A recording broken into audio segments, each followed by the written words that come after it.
Hi everyone, I'm Sarah Zendenom and I'm back with the news you need to know. The next few weeks at the state capitol are some of the busiest of the legislative year, as policy committees meet and take initial votes on hundreds of proposed laws. Rest assured though that your CRA government affairs team has been and will be in dozens of those hearings, urging lawmakers to support efforts to tackle the statewide affordability crisis for restaurants. That means rejecting legislation that adds new costs, lawsuit traps, and hiring barriers, while supporting measures that directly tackle the onslaught of escalating costs neighborhood restaurants continue to face. We'll be sure to keep you updated through a bunch of different CRA communications channels as things progress. Now moving back to specific pieces of pending state legislation. SB 68 proposes a new costly on-menu allergen labeling requirement for all restaurants and those selling restaurant-type food. The legislation would require all menu items containing any of the top 9 allergen ingredients to be clearly labeled in writing on all menus. The CRA shares the goal of increasing allergy and ingredient awareness for guests, but objects to the one-size-fits-all approach proposed in SB 68. The CRA has actually acted to strengthen laws on this very topic, and those laws are now on the books. SB 1067 requires the food safety certification examination to include major food allergens and symptoms these allergens could cause in individuals who have allergic reactions. This has to be completed by at least one person at every retail food facility.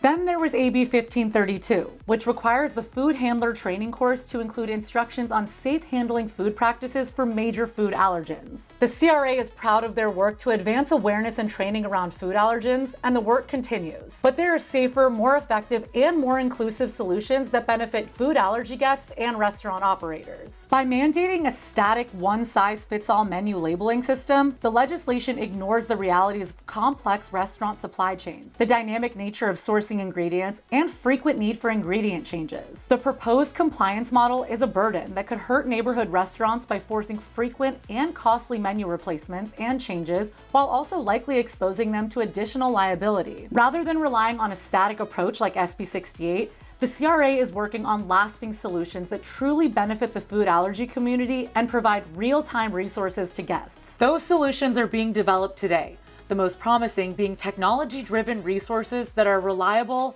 adaptive, and aligned with the modern needs of those affected by food allergies and restaurant operators. SB 68 will have a chilling effect on continued advancements in this space. For the first time in over a decade, the CRA is working with FAIR, the leading national organization working on behalf of people with food allergies, to align the shared goal of educating and keeping customers safe. FAIR and the CRA agree that SB 68 is the wrong solution to this problem. That's it for today. Thanks for watching. I'm Sarah Zendenom, and that's the news you need to know.